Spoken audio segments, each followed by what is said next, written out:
Now slope of C line or consumption line, that is MPC.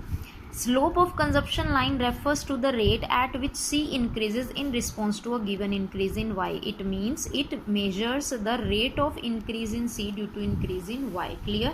It is known as MPC, means marginal propensity to consume. Marginal propensity to consume indicates the proportion of additional income that goes to consumption, means that part of additional income which is converted into consumption. It is denoted by MPC, or marginal propensity to consume.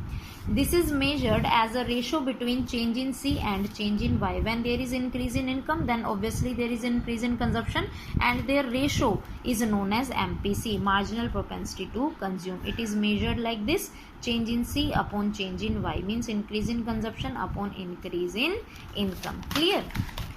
Suppose change in C is 40, like in our table we have done that consumption was increases by 40 and income is increases by 50. So what will be the MPC? Change in C by change in Y is equal to 40 over 50, that is 0.8. What is this MPC or 0.8 indicates? It shows that out of every additional rupee of income, whatever the income is increasing, its 80% is spent on consumption expenditure. Clear? So 0.8 means 80%. So whatever be the increase in income, it's 80%, means the 80% of increase in income will be spent on consumption. Clear?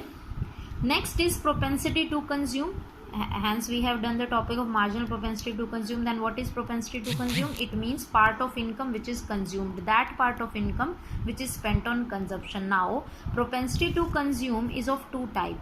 First is average propensity to consume, and second is marginal propensity to consume. Clear? Both measures the change in consumption, both measure the ratio of consumption with income, but average propensity to consume measures the actual consumption ratio with income, and here MPC measures the change in consumption due to change in income. Clear? So MPC we have done already. Now we will do APC, average propensity to consume. So average propensity to consume is the ratio between total consumption and total income. It is denoted by the formula APC is equal to C upon Y. It shows consumption per unit of total income because it's an average. So it will be shows that how much consumption is, how much part of income is converted into consumption. That ratio is known as APC. Clear? Now here you have to take this into the mind that slope of C line is indicated by MPC, means MPC refers to change in C over change in Y. Clear? And not APC, and APC refers to C upon Y. Here we are finding out the ratio of change, but here we are finding out the actual ratio of total consumption and total income. So slope of C line is MPC and not APC.